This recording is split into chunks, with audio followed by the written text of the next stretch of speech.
A victim and an offender come together in space and time. The offender causes harm to the victim, perhaps by physical assault or stealing property from the victim. The harm can include mental or physical abuse and can occur in the absence of the victim. And other parties could be affected by the harm caused: family, friends, colleagues. As a consequence of the offender's actions, a conflict and harm has occurred between the victim and the offender.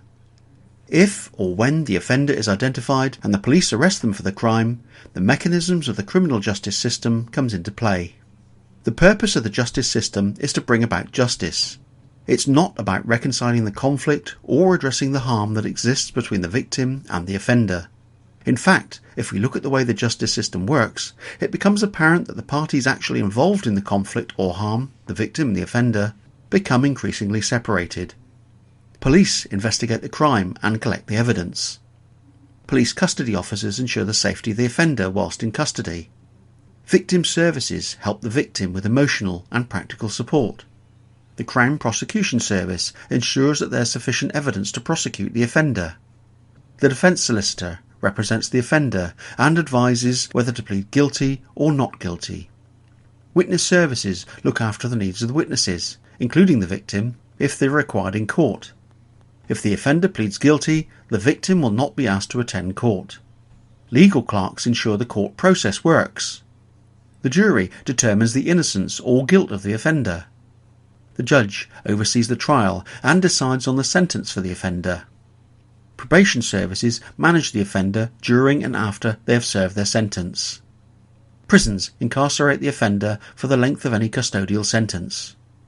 So, justice is seen to be done, but the original conflict and harm is still there. The only people who can resolve this conflict are the victim and the offender, the person who was harmed and the person who caused the harm.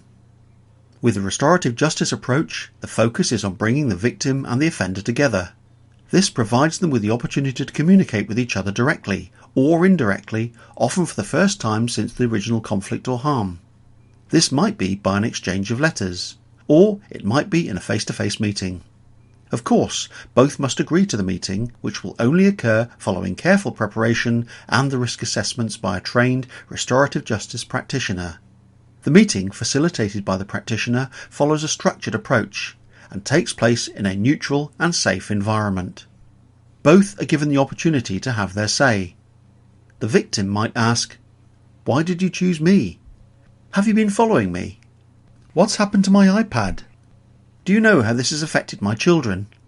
And they might say, "I want to see you change. I don't want this to happen to anyone else. I haven't slept properly since. I've had to move house." And the offender? The offender has the opportunity to answer the questions being asked of them, and perhaps to explain their behaviour to the victim, and, for probably the first time, they see and hear the real impact of their actions on another human being. At the end of a restorative justice meeting, the victim and offender decide together how the offender can repair the harm that they've caused, and perhaps how the offender can take steps to change or stop their offending behaviour in future.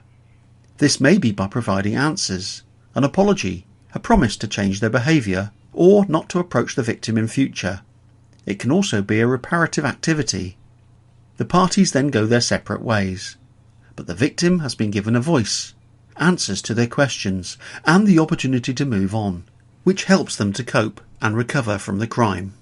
And the offender is presented with an opportunity to take responsibility for the harm that they've caused, display remorse, and be motivated to change their lives.